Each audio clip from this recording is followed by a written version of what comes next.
Hello, hello, Vikings, and welcome back to Valheim. It's episode 14. It's actually the second time I record episode 14. My first attempt of episode 14 was not up to the standard that I want to give you. So I will do it again and make it better. The first thing I would like to do, I'm going to have a somewhat of a base tour and maybe a server tour. So I have been working on the base.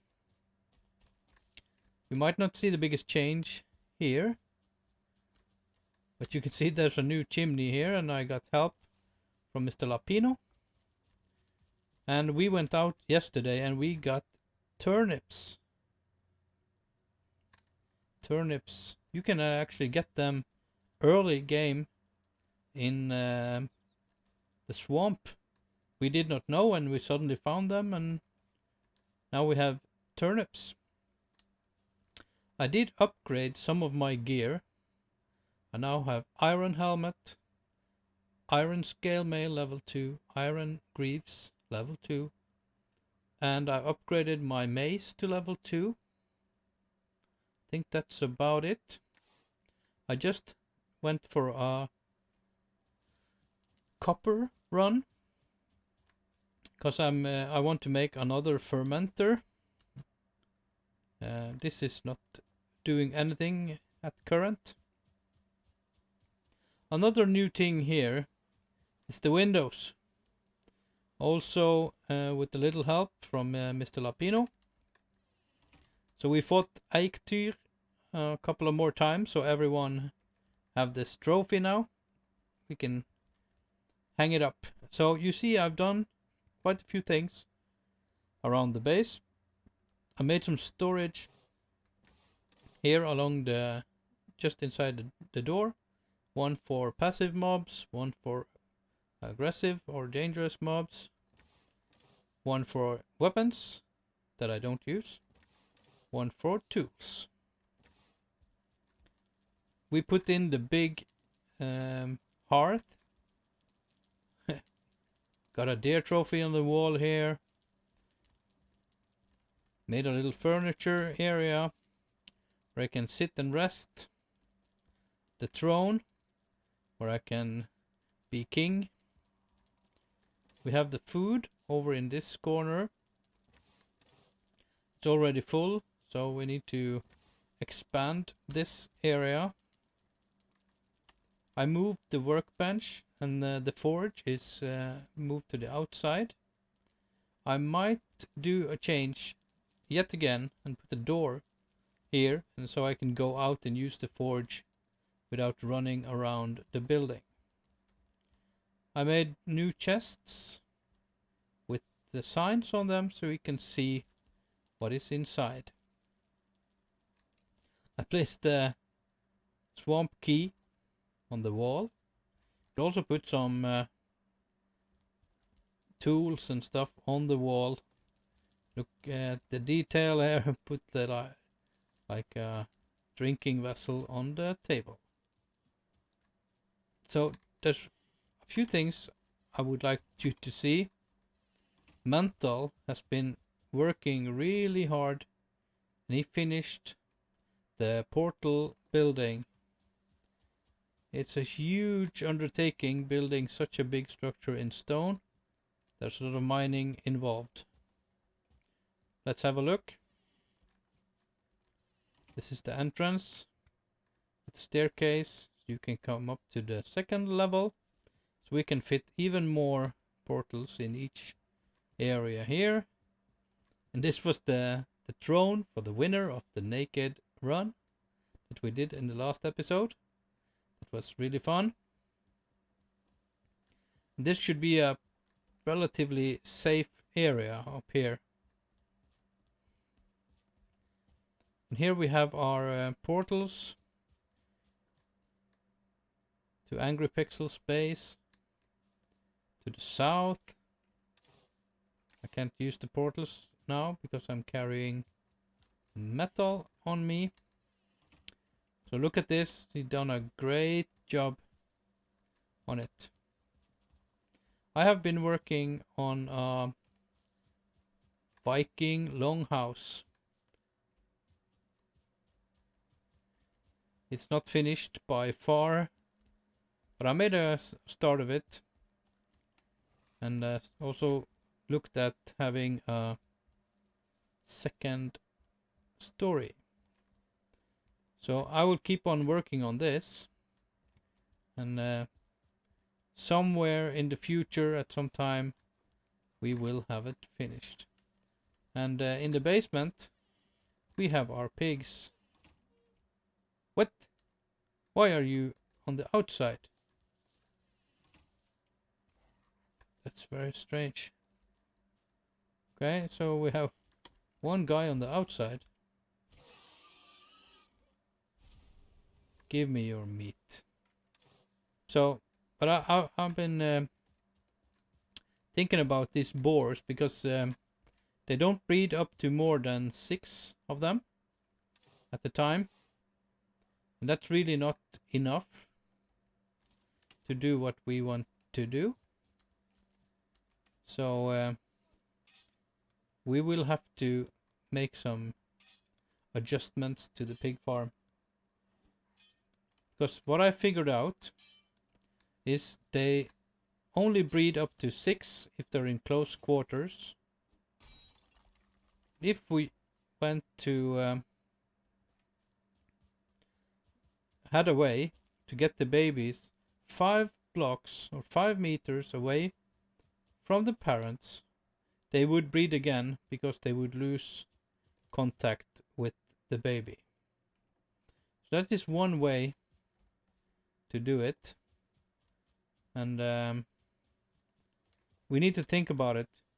So maybe have them stand on some kind of ledge or over a ledge like this, and make the babies fall down in a pit. Then we could maybe make a infinite breeder kind of structure. So I would be interested to know if we could do that. And I would like to show you a trick. I've seen many people struggle with the hoe. So you know, you can use it to level ground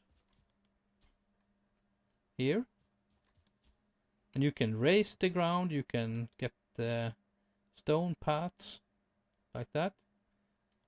So if you wanted to raise the ground, first of all you need a workbench.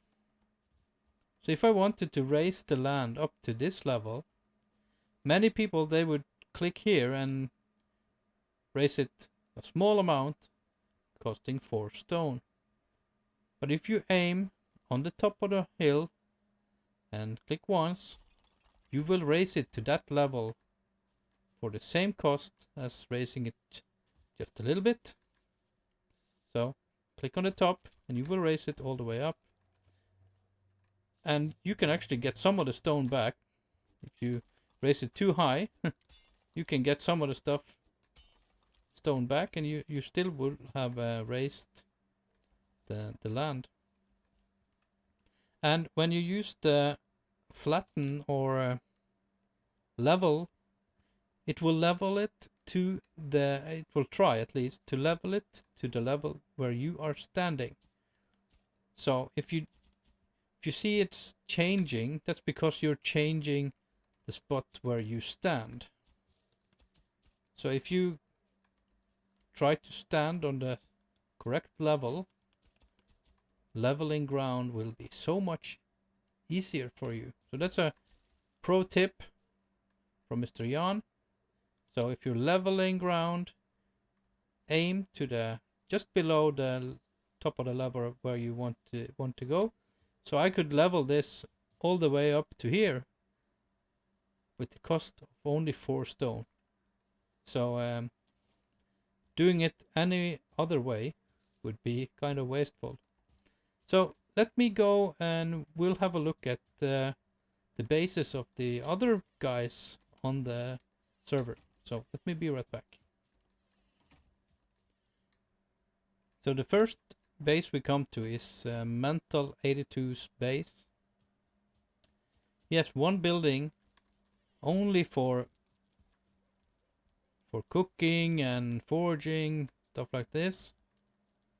And he has all his materials here: berries, mushrooms, honey, stuff like that.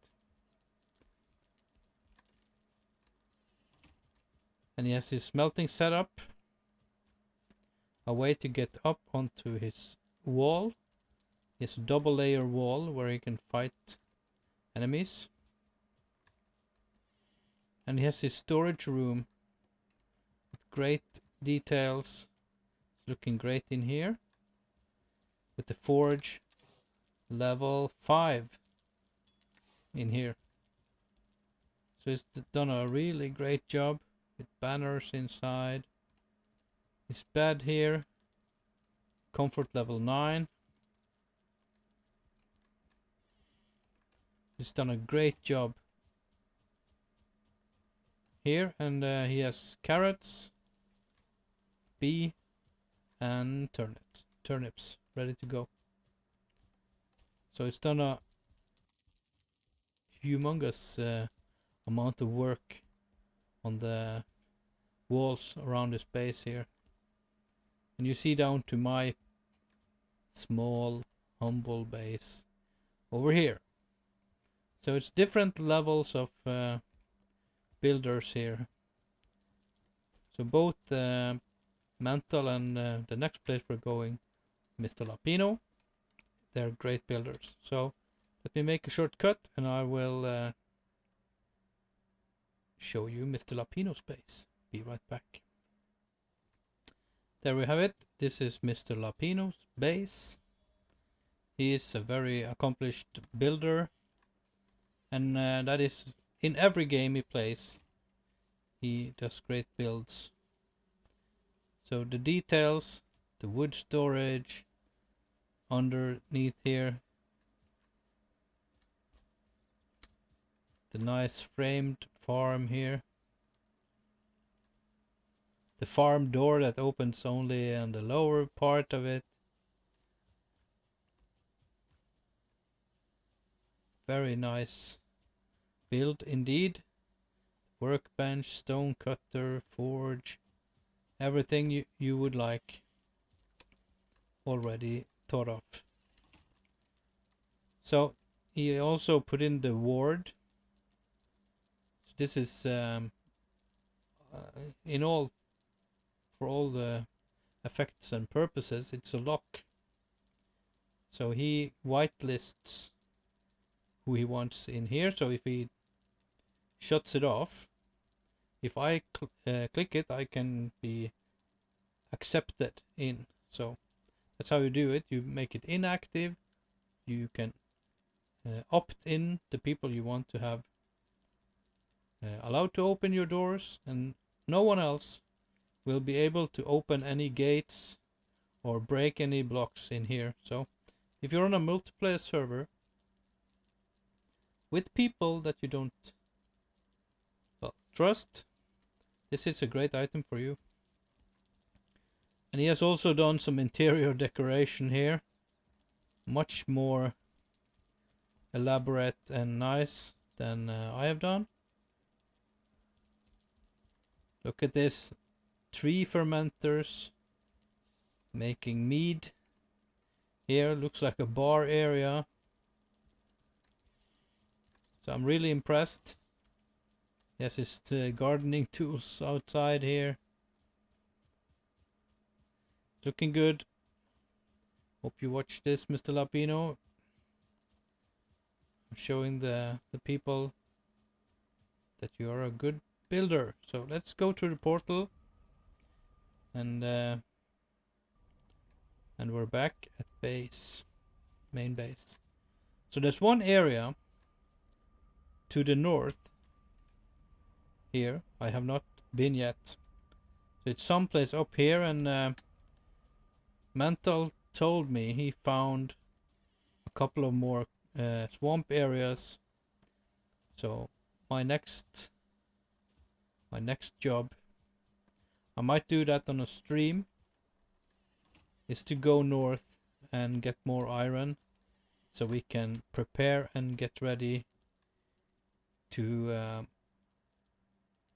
fight the next boss called Bone Mass. So hope you liked this episode. I thank you for being here, and if you'd like to subscribe, I'd appreciate it. There's a link to my Discord in the description if you want to join. I'll see you in the next episode of Valheim. See you next time. Bye bye.